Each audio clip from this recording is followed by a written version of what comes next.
জাতীয় নাগরিক পার্টির কেন্দ্রীয় নেতৃবৃন্দ হবিগঞ্জ সার্কিট হাউসে পৌঁছেছেন। কিছুক্ষণের মধ্যে শুরু হবে পদযাত্রা।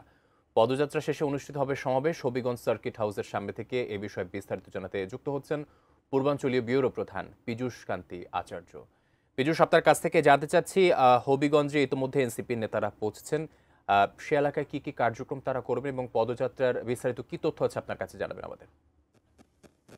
ধন্যবাদ আকাশ। আপনি যেমনটি বলছেন যে ব্রাহ্মণবাড়িয়ার পদযাত্রা এবং সমাবেশ শেষে কিন্তু তারা ইতিমধ্যে হবিগঞ্জ সার্কিট হাউসে এসে পৌঁছেছেন। নেতৃবৃন্দ সবাই কিন্তু এখানে আছেন এবং এই সার্কিট হাউসের বাইরেও আমরা দেখেছি অনেক লোকজন কিন্তু অপেক্ষা করছেন এবং অনেকেই স্লোগানও দিচ্ছেন।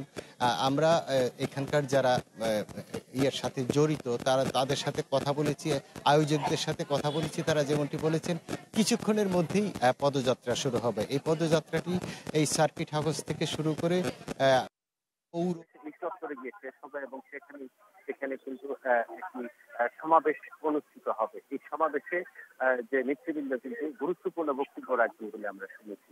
তো এখানকার যারা এই জাতীয় নাগরিক পার্টির যে সদস্য যারা রয়েছেন, সমর্থক যারা রয়েছেন, তারা কিন্তু এখন উৎসুক হয়ে আছেন যে এই কেন্দ্রীয় নেতৃবর্গে বক্তৃতা শোনার জন্য।